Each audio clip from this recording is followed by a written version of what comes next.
মাননীয় স্পিকার, আপনাকে ধন্যবাদ। মাননীয় স্পিকার, দীর্ঘদিন পর্যন্ত এই দেশে কোনো নির্বাচন হয় নাই।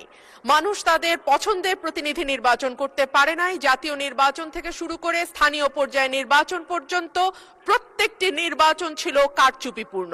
সে কারণেই একবার সংসদে আমি মজা করে বলেছিলাম, সুষ্ঠু হয়েছে নির্বাচন, ভোট দিয়েছে প্রশাসন, তাকিয়েছিল জনগণ, এর নাম বাংলাদেশের নির্বাচন।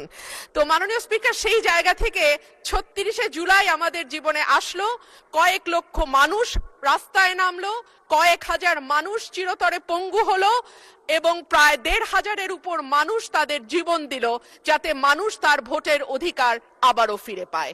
এবং আল্লাহর কাছে অশেষ শুকরিয়া মাননীয় স্পিকার, একটি অবাধ, সুষ্ঠু, নিরপেক্ষ নির্বাচনের মধ্যে দিয়ে ত্রয়োদশ জাতীয় সংসদ গঠিত হয়েছে এবং আমি এই সংসদে একজন স্বতন্ত্র প্রার্থী হিসেবে নির্বাচিত হয়েছি। মাননীয় স্পিকার, সংবিধানের ৫৯ অনুচ্ছেদের দিকে আপনার দৃষ্টি আকর্ষণ করছি। সংবিধানের ৫৯ অনুচ্ছেদ বলছে, নির্বাচিত ব্যক্তিদের সমন্বয়ে গঠিত প্রতিষ্ঠান সমূহের উপর প্রজাতন্ত্রের প্রত্যেক প্রশাসনিক একাংশের স্থানীয় শাসনের ভার থাকিবে। সোজা বাংলায় বলতে গেলে স্থানীয় সরকার পরিচালিত হবে নির্বাচিত প্রতিনিধিদের মাধ্যমে।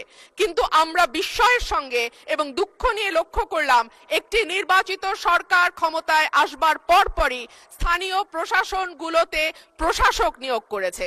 মাননীয় স্পিকার, যখন শেখ হাসিনা পালিয়ে গেল তখনকার পরিবর্তিত পরিস্থিতিতে অন্তর্বর্তীকালীন সরকার প্রশাসক নিয়োগ দিতে বাধ্য হয়েছিল, কারণ আমরা দেখেছি ইউনিয়ন পর্যায়ে, উপজেলা পর্যায়ে চেয়ারম্যান বা মেম্বার যারা ছিল তারাও পালিয়ে গেছে।